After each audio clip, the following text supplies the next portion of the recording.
mempersiapkan masa depan itu tidak ada yang lebih indah daripada ilmu.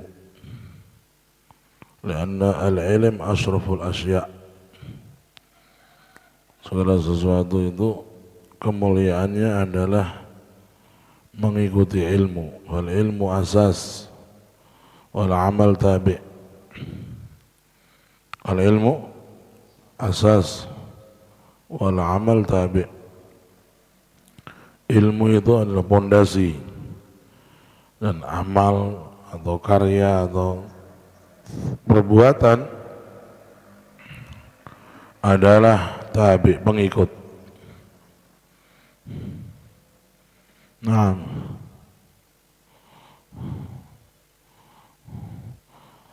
wal ilmu oleh Al-Imam Al-Ghazali radhiyallahu anhu dibagi menjadi ilmu mahmud wa ilmu madhmum.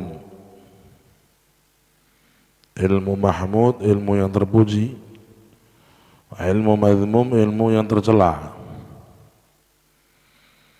Ilmu mahmud, ilmu yang terpuji, ilmu yang bermanfaat. Ilmu madhmum, ilmu yang tidak terpuji, tercela, itu ilmu yang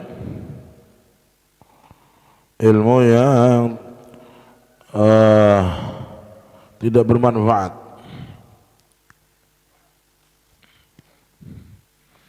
Apa maksudnya ilmu nggak manfaat tuh?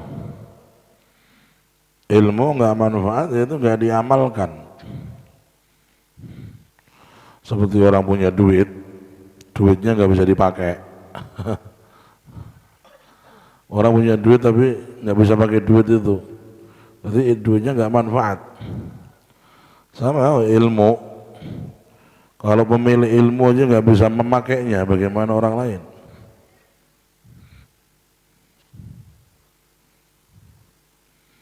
Jadi ilmu yang tidak bermanfaat adalah ilmu yang si pemiliknya saja dia nggak bisa ngamalin. Ini menjadi dua, satu disebut ilmu kasbi, kedua ilmu wahbi.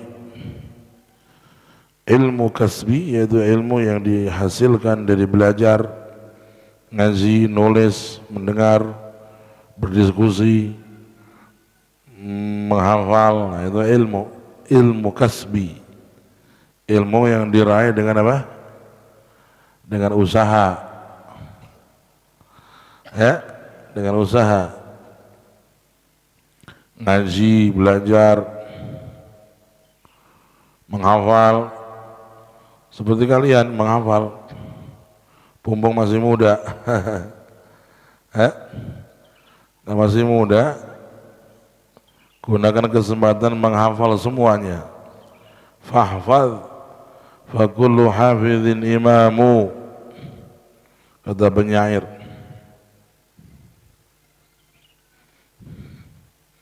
Faman lam yahfadz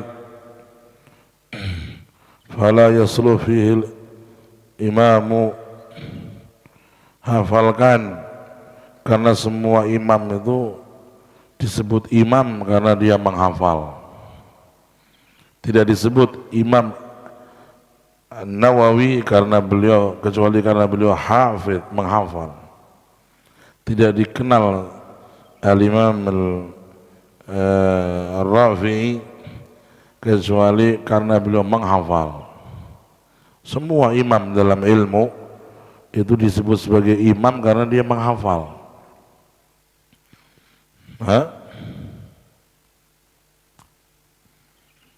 Harus banyak menghafal, dan menghafal itu di waktu muda adalah suatu kenikmatan, kelezatan. Nanti di masa tua, di masa kamu sudah uzur, kamu akan mensyukuri masa mudamu yang kamu habiskan dengan susah payah menghafal di masa muda.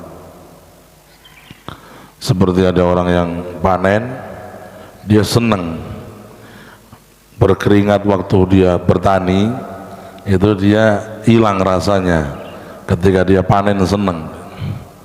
Idza lam tazra' absarta hasidan nadimta ala At-Tafrid Sa'ad al-Badri. Ilmu kasbi, ilmu yang dihasilkan dengan belajar, dengan menghafal, dengan menulis, murajaah. Nah, ya, merangkum segala sesuatu itu dengan difokuskan pada apa yang dia tuju tadi. Dan ilmu kasbi dihasilkan dengan usaha, dengan belajar, dengan susah payah.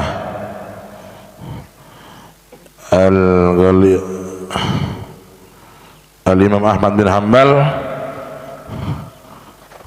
qala ta'allamtul hadis hatta bi'tu baiti. Saya belajar ilmu hadis sampai akhirnya saya harus menjual rumah saya. Ya balagha hadzal mablagh. Beliau sampai pada tingkatan itu, ya, saking senangnya mengkasab ilmu, kepingin dapat ilmu, beliau menjual rumah. Kenapa? Karena rumah bisa dibeli lagi, tapi waktu belajar nggak bisa terulang. Rumah bisa dibeli lagi, nanti kamu ada rezeki beli rumah lagi. Tapi kalau yang namanya waktu belajar nggak bisa terulang, ya, nggak bisa terulang. Satu, umurmu, nggak bisa terulang gurumu. Bisa jadi guru itu meninggal dunia, suyuh meninggal dan kamu terlewatkan. Berapa banyak ulama meninggal dan kamu belum pernah ketemu mereka. Ada kamu terlewatkan dari orang-orang yang suyuh yang sanadnya tinggi. Imam Ahmad bin Hanbal cerita, aku bersama Yahya bin Ma'in bersama Ishaq bin Rahaweh pergi ke Yaman mau ngaji kepada Abdul Razak As-San'ani. Semuanya imam-imam. Al-Imam As-San'ani Imamul Muhaddithin fil Yaman. Imam As-San'ani ada Imamul Muhaddithin, raja ahli hadis di Yaman, nama Imam As-San'ani, Abdul Razak As-San'ani.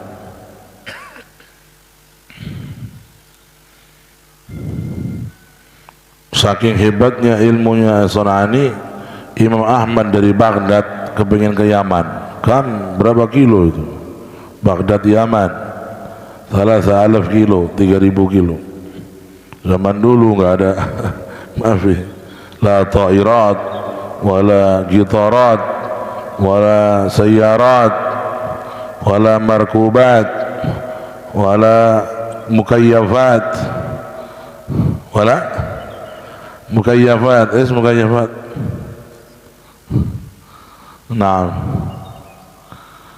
فذهب أحمد بن حنبل وإسحاق بن راهويه Yahya bin Ma'in, Thalatha, santri trio macan. Bukan trio macan dangdut.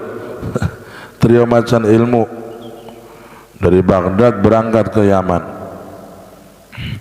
Sampai di Yaman, dekat Yaman dapat kabar Imam San'ani lagi pergi haji katanya. Akhirnya dikejar ke Mekah. Sampai di Mekah nyari Imam San'ani, ketemu senang ngaji sama Imam San'ani. Udah ngaji selesai, udah nikmat ngaji sama beliau. Kata Imam Abdul Razak, ngajinya di sini tapi ijazahnya belum dapat. Kalau kenapa? Kita udah ketemu, ijazahnya di Yaman. Itu kenapa? Kan antum niatnya pergi ke Yaman. Pergi ke Yaman ya, dari Makkah harus ke Yaman, nanti di Yaman dapat ijazah. Kalau ya akhir dari Makkah balik ke Yaman lagi. Wah, kata orang-orang dulu senang ilmu. Raja'u Yahya bin Ma'in Imamul Muhaddithin, Ahmad bin Hanbal Imam Ahli Sunnah wal Jamaah, wa Ishaq bin Rahawayh Imamul Fuqaha fi zamanih.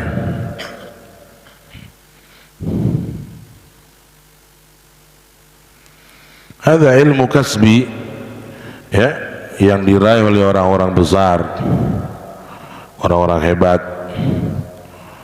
ya.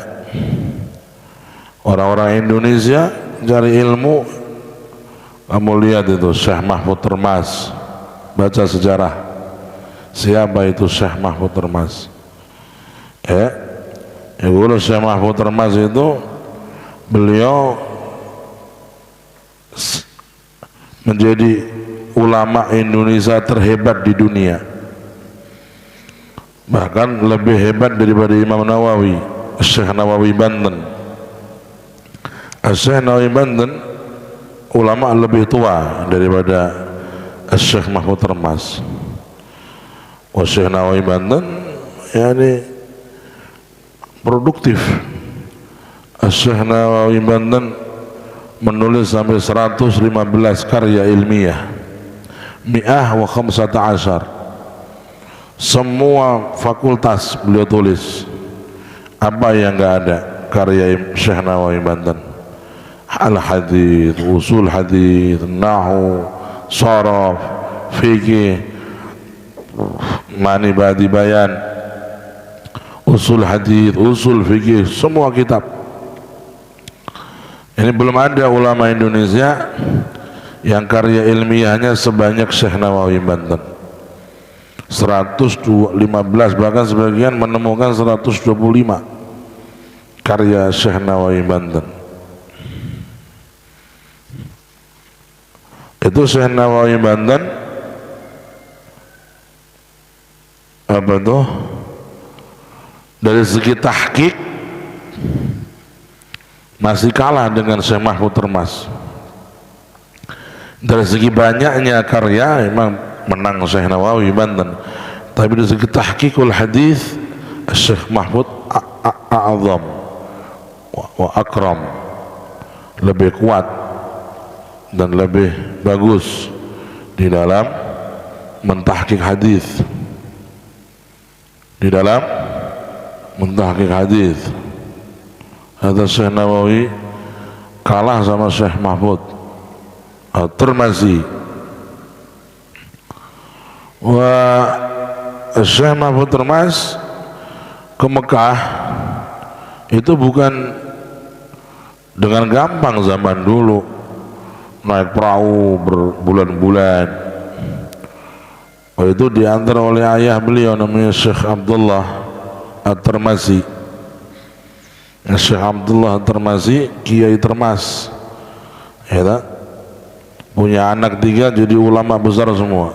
Satu Syekh Mahfud paling tua, yang kedua adiknya Syekh Mbah Dimyati Termas yang membesarkan pondok Termas, itu Mbah Dimyati, Kiai Dimyati Termas, yang membesarkan pondok Termas itu Kiai Dimyati.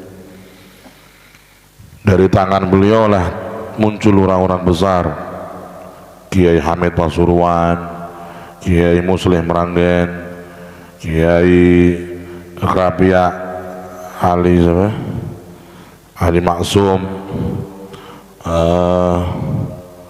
banyak kiai, kamin kiai kelas nasional dicetak oleh Kiai Dimyati Termas. Kiai Dimyati Termas adik dari Syekh Mahfud Termas. Punya adik lagi yang ketiga namanya Kiai Dahlan. Kiai Dahlan tuh mantunya Mbah Soleh Darat, karena ahli falak yang paling hebat. Kalau kamu tanya jarak sajadah sampai langit dia bisa ngitung. Saking hebatnya ilmu falak yang dimiliki, ya, bisa ngitung jarak sajadah sampai langit sekian beribu juta mil. Kata 3 bersaudara ulama semua. Begitu kamu kira itu ilmu sulaban, itu dicari dengan susah payah. Ayah mereka Syekh Abdullah itu zaman dulu beliau termasuk orang yang pertama kali mengajak keluarga anak-anaknya pergi ke Mekah untuk belajar di Mekah. Pergi ke Mekah, belajar ke Mekah di sana. Mungkin dari sekarang udah 300 tahun yang lalu. 300 sanah ngaji di Mekah. Wah, ayahnya nungguin mereka di Mekah, ditungguin sampai berapa tahun baru balik. Ila ansaru a'immah, akhirnya mereka menjadi pemimpin-pemimpin.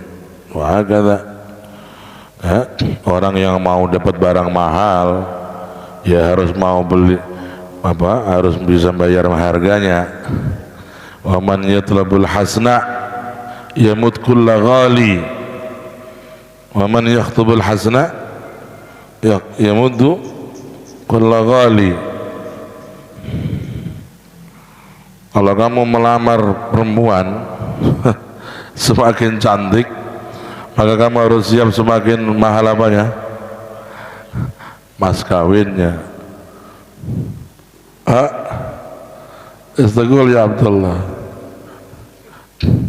Kedua, ilmu wahbi. Ilmu wahbi, ilmu yang disebut dengan ilmu ladunni. Ilmu ladunni salah satu bentuk ilmu yang Allah turunkan itu ilmu ladunni. Dia tidak perlu dicari, tapi dia pemberian karunia. Jadi jangan ada istilah saya lagi cari ilmu laduni. Salah itu. Kamu jangan cari ilmu laduni, cari ilmu kasbi. Laduni itu bonus. Kalau kamu mengamalkan ilmu kasbi, nanti Allah kasih bonus kamu ilmu laduni. Kalau kamu mengajarkan ilmu kasbi, Allah kasih kamu ilmu laduni. Kalau kamu bertakwa kepada Allah, meninggalkan maksiat, kamu dikasih Allah ilmu laduni. Wattaqullaha wa yu'allimukumullah. Bertakwalah kamu kepada Allah, maka kamu akan diberi ilmu oleh Allah. Kamal Khidir. Khidir, siapa nama Khidir? Khidir itu nama lakop atau julukan. Summiya Khidir, dia katakan Khidir, dia duduk di satu rumput yang kering. Waktu dia duduk, tiba-tiba rumputnya jadi hijau. Karomah. Bisa menghijaukan rumput seketika, disebut Khidir. Khidir kan hijau. Summiya Khidir li'annahu jalasa ala farwah, dia duduk di tanah yang kering, yang rumputnya udah kering, dia duduk situ, tahu-tahu rumputnya jadi hijau, disebut Khidir. Makanya idza yamshi, dia kalau jalan di rumput-rumput yang kering, seluruhnya jadi hijau semua. Min karomatih, termasuk keramatnya Khidir begitu. Dia kalau jalan ke satu tempat yang gersang, itu rumput yang kering itu kalau dilewatin jadi hijau, langsung subur. Summiya Khidir. Maka Nabi Khidir ditanya oleh satu orang, kata Nabi Allah Musa alaihissalam berguru kepada Khidir. Wah, heran dengan ilmunya Khidir. Nabi Musa heran dengan ilmunya Khidir. Padahal Nabi Musa lebih mulia daripada Khidir. Nabi Musa Rasul, Kalimullah, termasuk ulul azm. Aina afdal Khidir atau Musa? Nabi Allah Musa afdal. Ada ijma'. Nabi Musa lebih afdal daripada Nabi Khidir. Tapi walaupun demikian, termasuk haknya ilmu, orang yang lebih alim harus kita datangi. Nabi Musa datang kepada Nabi Khidir, li'annahu ya'lam ilm yang Nabi Musa enggak punya. Ya kamu santri PMM atau santri tahfidz, kalau kamu pulang jangan sudah merasa sudah alim, sudah cukup, belum punya apa-apa tuh. Ya, pulang tetap belajar. Ada orang lebih alim ngaji, jangan sombong, jangan gengsi. Ada orang yang lebih punya ilmu, ambil ilmunya. Jangan jadi orang yang merasa cukup, merasa udah punya segalanya padahal belum punya apa-apa. Ada satu kekurangan. Ya. Itu ya, Nabi Allah Musa saja lebih alim. Nabi Musa lebih alim daripada Nabi Khidir, dan lebih mulia. Tapi Nabi Khidir punya ilmu yang Nabi Musa tidak punya, itu ilmu sir, ilmu haqa'iq, ilmu haqiqah tadi. Sampai akhirnya Nabi Musa pergi jauh, jalan jauh, berhari-hari kepingin ketemu Khidir, ila akhir kisah. Ada ilmu laduni yang diberikan kepada Khidir ini, ya, itu bentuk ilmu wahbi namanya. Ada ilmu kasbi, ada ilmu wahbi. Wahbi ini anugerah.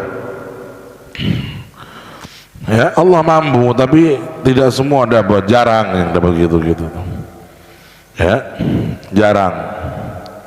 Kalau Allah memberi mau apa itu? Dzalika fadlullahi yu'tihi man yasha wallahu dzul fadlil azim. Kalau satu kisah Sayyidina Syekh Abi Zakaria Al-Ansari, salah satu imam dalam mazhab Syafi'i, namanya siapa? Syekh Zakaria Al-Ansari, faqih Imam Syafi'iyah di zamannya. Ada Syekh Zakaria Al-Ansari, guru Ibn Hajar Al-Haytami, dan beliau juga muridnya Ibn Hajar Al-Asqalani. Jadi gurunya anak Ibn Hajar, muridnya Ibn Hajar. Fakana yaqul dukiktu bainal hajarain, saya jadi ulama gara-gara dicepet watu loro. Dia punya guru namanya siapa? Ibn Hajar Al-Asqalani, ada muhaddits, Amirul Muhadditsin, ada Ibn Hajar Al-Asqalani. Ya, Syekh Zakaria berguru kepada beliau.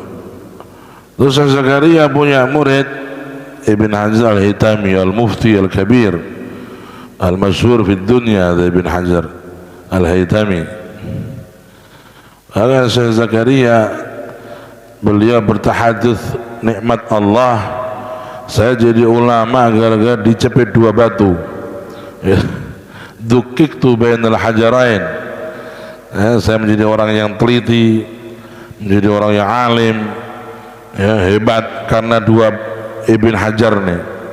Ibn Hajar yang guru memberi tugas, hafalkan ini, saya jalankan. Yang murid pertanyaannya ruwit-ruwit.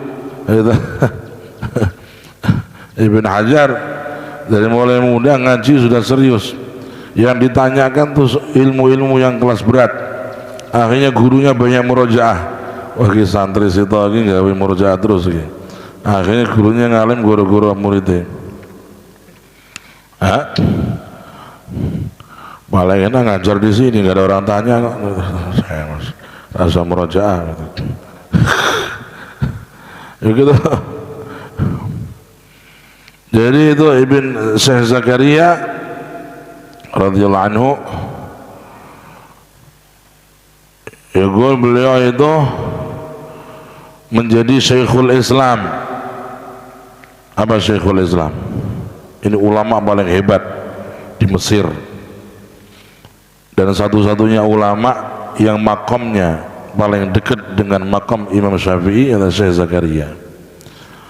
Ulama Syafi'iyah makomnya di luar makom Imam Syafi'i, di luar gubah. Kalau kita ke Mesir, ke Kairo, jangan di Mesir, di Kairo ada makom Imam Syafi'i, ada gubahnya kayak gini, hijau gini, besar gede. Abah udah ke sana, bisa cerita Abah.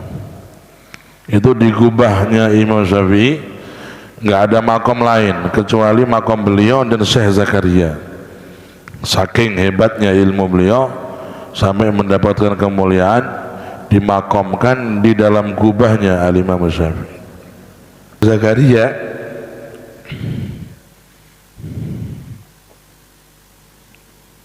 suatu ketika pulang dari ta'lim di Al-Azhar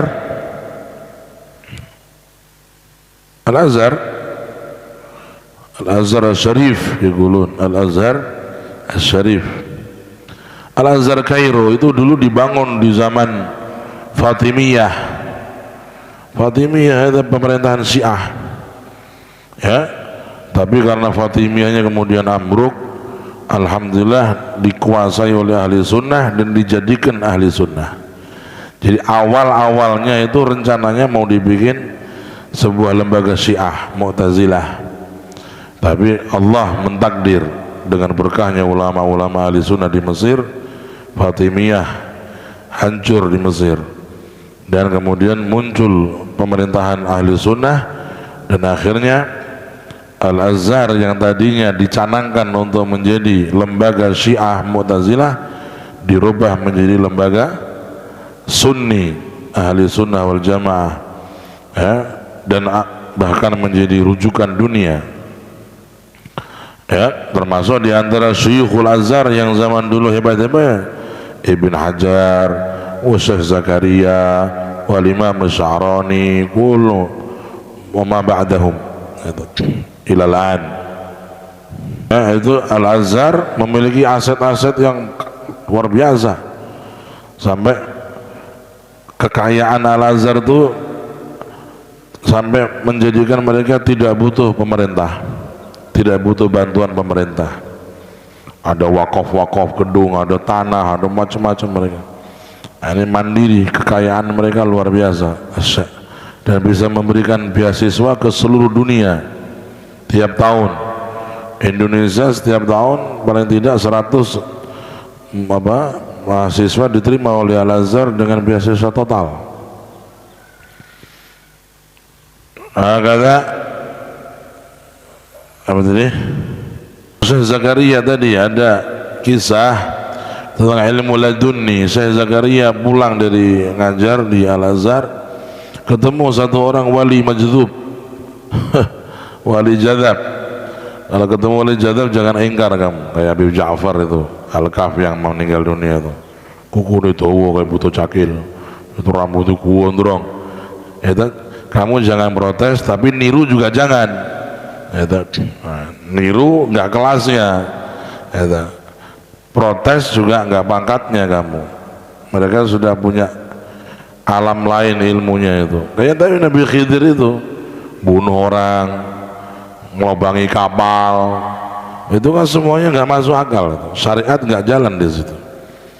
Nah, sudah taslim. Nabi Ja'far begitu, peringosnya tua sampai itu jenggotnya, Allah yarhamuh. Naam.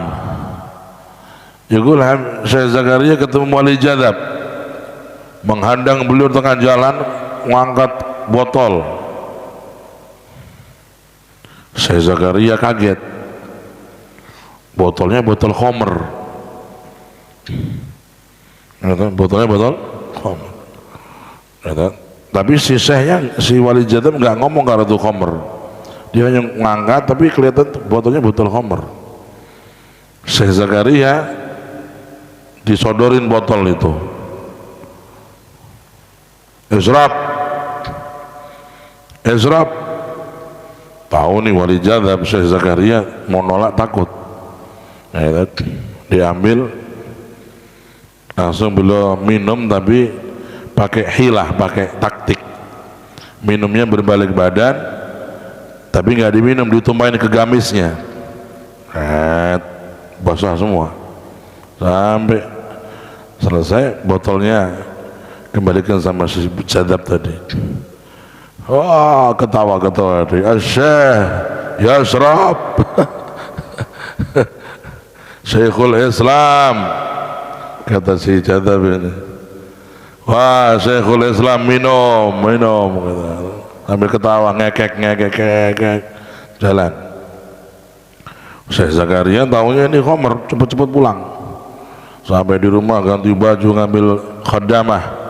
Ada satu pembantu yang solihah yang selalu melayani beliau, dipanggil. Ya fulanah, cepet-cepet ini ada kotor. Dilepas jubahnya, dicuci sama si khadimah tadi. Dicuci, direndam, dicuci, hilang. Sampai ada satu titik, kok nggak hilang-hilang, kata si khadimah ini. Ada satu titik itu nggak hilang-hilang, dicuci, diucek-ucek nggak bisa-bisa. Heran dia, sampai berkali-kali diucek, disikat, gosok nggak bisa hilang-hilang. Sama dia di penasaran, sama dia dicicipin, apa ini? Walah, terjadi sirrun min asraril aulia. Itu waktu dicicipin, tiba-tiba si pembantu ini, si Harim ini, dia kedatangan hal kewalian langsung. Kata, langsung bicara tasawuf kelas tinggi, wa karamat, wa hafal ilmu aulia Allah. Syekh Zakaria tajam ini. Kamu dari mana dapat ilmu ini? Min Allah. Iya, min Allah. Kok itu bisa sekejap bisa hafal semua itu? Ilmu aulia, ilmu al-ghulub, ilmu tasawuf yang kelas tinggi. Sampai Syekh Zakaria nggak bisa menandingi keilmuan tasawufnya si khadimahnya tadi itu. Nah, dia bilang, saya mencuci baju jenengan yang kemarin kotor, ada satu titik yang nggak bisa hilang, terus saya incipin, dapat futuh dari Allah. Wa 'allamnahu min ladunna ilma. Makanya kalau makan, kamu jangan suka buang walaupun satu nasi. Bisa tahu di situ ada sirnya Allah. Ya, orang-orang tua dulu begitu. Makan nasi, satu upo, apa upo itu? Ya, biji nasi itu. Satu biji nasi pun jangan terbuang. La'allahu fil barakah. Bisa jadi di situ semua nasi yang kamu makan berkahnya di situ. Bisa jadi di situ ada titipan Allah, sirrullah, kamu makan. Dicuci nggak hilang-hilang, dicicipin dapat ilmu laduni. Kalau Allah mau ngasih, khalas, kun fayakun. Syekh Zakaria bilang, wah, aneh, harus dapat lagi nih. Pulang dari majelis ta'lim, sampai di tempat pos kamling, ada pos kamling di situ, tempat mangkalnya si Syekh itu, Syekh Jadab itu. Assalamualaikum ya Syekh. Salam Syekhul Islam yasrab. Mana botol lagi, anda minta lagi. Khalas, habis gitu. Nah, hatta sedikit. Khalas, yang berlalu sudah selesai kata. Mama dhafat. Ya Allah, sedikit, bagaimana ada bagian. Khalas, badan kalau Allah merintah lagi mungkin dapat. Wa ma fa'altuhu an amri dzalika ta'wilu ma lam tasti alaihi sabra. Ba'da